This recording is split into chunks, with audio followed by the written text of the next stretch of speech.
Hello guys, RM classes में आपका एक बार फिर स्वागत है। आज हम बात करेंगे सरकार के तीसरे अंग के बारे में, जो है न्यायपालिका। आप लोग जानते होंगे कि सरकार के तीन अंग होते हैं: कार्यपालिका, विधायिका और न्यायपालिका। तो विधायिका और कार्यपालिका मैं आगे पढ़ा चुका हूं आपको पहले ही। आज हम बात करेंगे इसके तीसरे अंग के बारे में, जो है न्यायपालिका। और अगर आपको विधायिका और कार्यपालिका की वीडियो देखनी है तो मेरे चैनल पे जाकर आप सर्च कर सकते हैं या देख सकते हैं, प्लेलिस्ट आपको मिल जाएगी।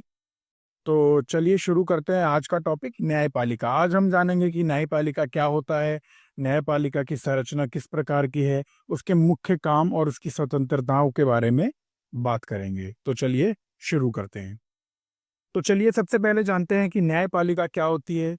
तो मैं आपको अगर आसान भाषा में समझाऊं तो न्यायपालिका सरकार का वह हिस्सा है जो कानूनों की व्याख्या करता है, विवादों को सुलझाता है और यह सुनिश्चित करता है कि सभी को न्याय मिल सके। तो कहने का मतलब है कि सरकार का वह हिस्सा जो कानूनों को समझाए, आपस के विवादों को सुलझाए और यह सुनिश्चित करे कि सभी नागरिकों को न्याय मिल पाए, उसी को हम न्यायपालिका कहते हैं।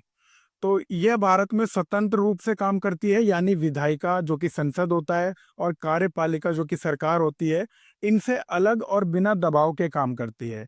इसका मुख्य काम होता है कानूनों का पालन करवाना और नागरिकों के अधिकारों की रक्षा करना। तो मुझे उम्मीद है आप लोगों को न्यायपालिका के बारे में पता चल गया होगा। आगे चलते हैं और आगे मैं आपको न्यायपालिका की संरचना के बारे में बताता हूँ।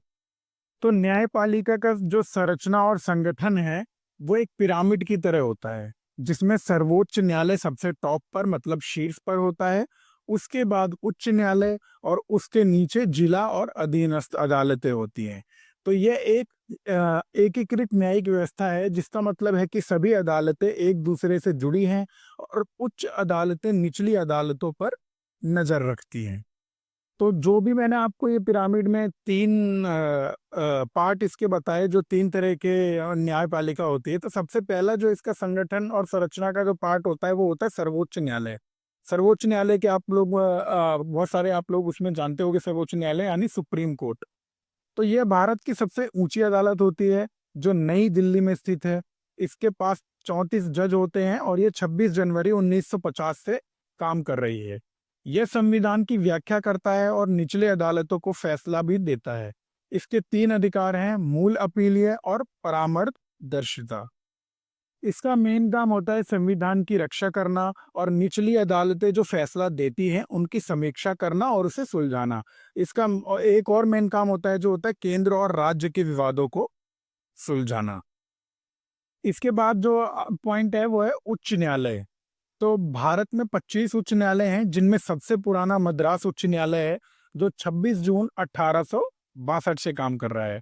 सबसे बड़ा कोर्ट इलाहाबाद उच्च न्यायालय है, मतलब उच्च न्यायालय के अंदर जो सबसे बड़ा न्यायालय है वो इलाहाबाद में है, जिसमें 160 जज हैं। तो यह राज्य स्तर पर मामलों की सुनवाई करता है और निचली अदालतों की देख रेख करता है। इसके बाद जो अदालतें आती है वो होती है निचली अदालत। तो ये जिला स्तर पर होती हैं और छोटे मोटे आपराधिक और सिविल मामलों की सुनवाई करती है।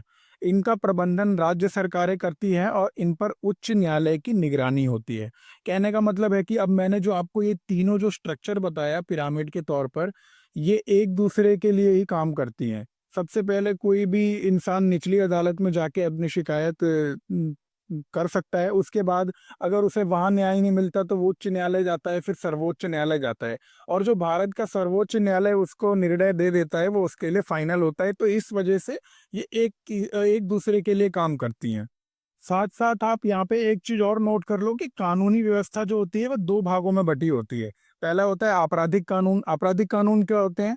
जिसमें चोरी, हत्या जैसे अपराधों से संबंधित पुलिस रिपोर्ट से शुरू होता है, यानी जो चोरी किसी ने करी या हत्या करी, इनसे संबंधित जो होता है वो होते हैं आपराधिक कानून, जो पुलिस रिपोर्ट, पुलिस एफआईआर के द्वारा स्टार्ट होता है। इसमें दूसरा जो कानूनी व्यवस्था होती है वो होती है सिविल कानून। इसके अंदर तलाक, कर्ज जैसे विवाद, मौलिक अधिकारों से जुड़े मामले उठाए जाते हैं। मुझे उम्मीद है आप लोगों को यहाँ तक क्लियर हो गया होगा। तो चलिए आगे चलते हैं और आगे मैं आपको इसके कार्य और जिम्मेदारियों के बारे में बताता हूँ। तो न्यायपालिका के कई महत्वपूर्ण कार्य हैं जो इसे लोकतंत्र की रक्षा में बहुत अहम बनाते हैं। सबसे पहला जो इसमें पॉइंट होगा वो होगा न्याय का प्रशासन। तो ये कानून लागू करती है, तथ्यों को निर्धारण करती है और अगर कोई दोषी पाई जाए तो उसको सजा भी देती है। इसमें दूसरा पॉइंट है संविधान की रक्षा। तो सर्वोच्च न्यायालय यह भी सुनिश्चित करता है कि कोई भी कानून संविधान के खिलाफ ना हो। अगर कोई कानून गलत पाया जाता है तो इसे ये रद्द कर देता है, जिससे न्यायिक समीक्षा कहते हैं। इसमें थर्ड पॉइंट है मौलिक अधिकारों की रक्षा।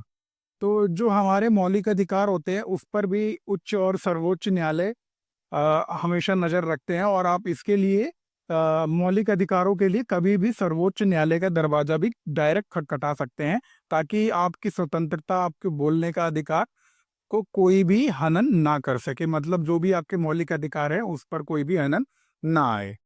इसमें फोर्थ पॉइंट है नागरिक विवाद सुलझाना। तो इसके अंदर क्या होता है, जैसे कि मैंने आपको बताया, संपत्ति का किसी का विवाद हो गया, अपराध है या अन्य झगड़ों को हल करना भी इसका एक बहुत ही महत्वपूर्ण काम है, ताकि देश में हर किसी को न्याय मिल सके और हर कोई अपने हिसाब से न्यायपालिका का दरवाजा खटखटा सके। तो मुझे उम्मीद है आप लोगों को न्यायपालिका के कार्यों के बारे में पता चल गया होगा। आगे चलते हैं और आगे मैं आपको इसकी स्वतंत्रता और महत्व के बारे में बताता हूँ। तो न्यायपालिका की स्वतंत्रता संविधान द्वारा सुनिश्चित की गई है, ताकि जज होते हैं वो बिना किसी दबाव के फैसले ले सकें। यह अनुच्छेद 50 द्वारा दिया गया है, जो कार्यपालिका से अलगाव की बात करता है। मतलब न्यायपालिका को कार्यपालिका से अलग करता है। जजों को हटाने के लिए सांसद के 2/3 बहुमत की जरूरत होती है, और वे रिटायरमेंट के बाद भी अपनी अदालत में प्रैक्टिस नहीं कर सकते। उनकी नियुक्ति और उनको हटाने का तरीका कुछ ऐसा बनाया गया है कि कोई भी ज्यादा इसमें हस्तक्षेप ना कर सके। तो न्यायपालिका लोकतंत्र की रक्षा करती है, नागरिकों के अधिकारों की सुरक्षा करती है और सरकार के अन्य हिस्सों पर नजर रखती है, ताकि कोई भी अपने सीमा से बाहर जाकर कार्य ना कर पाए। तो मुझे उम्मीद है आप लोगों को न्यायपालिका के बारे में अच्छे से क्लियर हो गया होगा। और अगर आपको क्या कहते हैं, इसको परीक्षा में लिखना है तो मैं आपको कुछ टिप्स देता हूँ। जैसे इसको हमेशा आसान शब्दों में लिखे। जैसे न्यायपालिका वह व्यवस्था है जो कानून और न्याय को बनाए रखती है। मुख्य जो इसके पॉइंट्स हैं उनको हाईलाइट करें, जैसे संरचना बताएं, जैसे मैंने आपको बताया स्वतंत्रता किस तरह की होती है इसकी और इसकी क्या भूमिका होती है। थोड़ा संक्षिप्त रहें, हर एक एक पॉइंट को आप 3-4 वाक्यों में और 2-3 बिंदुओं में लिखें। मतलब थोड़ा सा आप अपने हिसाब से इसमें अपनी चीजें ऐड करके भी लिखोगे तो भी चल जाएगा, और आसानी से आप एग्जाम में अच्छे नंबर आपको मिल जाएंगे। उदाहरण के लिए मैं आपको उदाहरण के लिए एक जवाब बताता हूँ। जैसे न्यायपालिका सरकार का वह हिस्सा है जो कानून की व्याख्या करती है, विवादों को सुलझाती है।